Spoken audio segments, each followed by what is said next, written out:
आचार्य चाणक्य की गिनती भारत के सर्वश्रेष्ठ विद्वानों में की जाती है। चाणक्य विभिन्न विषयों के जानकार और विशेषज्ञ थे।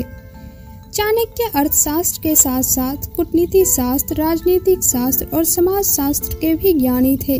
आचार्य चाणक्य ने अपनी अनुभव से कुछ नीति लिखी जिसे चाणक्य नीति के नाम से जाना जाता है। चाणक्य नीति व्यक्ति को सफल बनाने के साथ साथ बुद्धिमान भी बनाती है।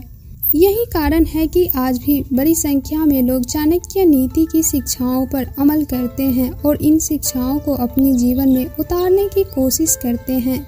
आचार्य चाणक्य ने चाणक्य नीति में एक बुद्धिमान व्यक्ति के बहुत सारे लक्षण पर चर्चा किए हैं, लेकिन उन्हीं में से एक लक्षण है बुद्धिमान व्यक्ति कभी फिजूल के बहस नहीं करते हैं। ऐसा क्यों? एक बार एक व्यक्ति ने आचार्य चाणक्य से पूछा है। चाणक्य ने उसे एक कहानी के माध्यम से समझाया। चले जानते हैं।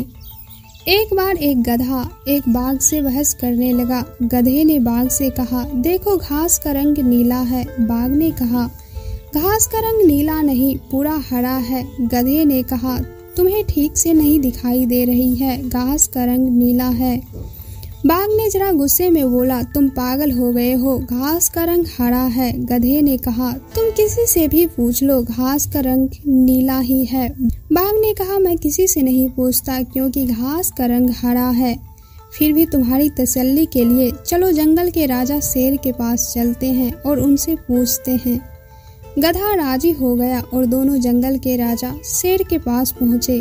शेर ने दोनों के आने का कारण पूछा। बाघ ने पूरी कहानी सुनाई और कहा, गधा मानता नहीं है कि घास का रंग नीला नहीं हरा है।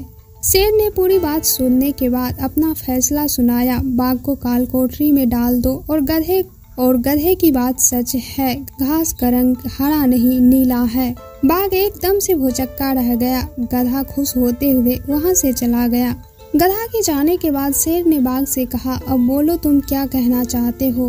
बाघ पूरी तरह से आश्चर्य में था और शेर से नाराज भी था, लेकिन शेर के आगे कुछ कह नहीं सकता था क्योंकि वह जंगल का राजा था।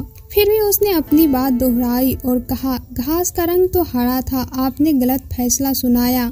इसमें मेरी क्या गलती थी जो आपने मुझे काल कोठरी में डालने की सजा दी। शेर ने कहा, घास का रंग हरा ही था, मैं भी जानता था, लेकिन तुम्हारी गलती यह थी कि तुम गधे के साथ बहस कर रहे थे, इसीलिए तुम्हें सजा दी गई। गधा तो गधा ही है, वो कहे कि अभी दिन नहीं रात है, कह दो रात है, उसे खुश होने दो। उसके साथ बहस करके अपनी ऊर्जा और बुद्धिमत्ता नष्ट करने में अपना समय बर्बाद मत करो।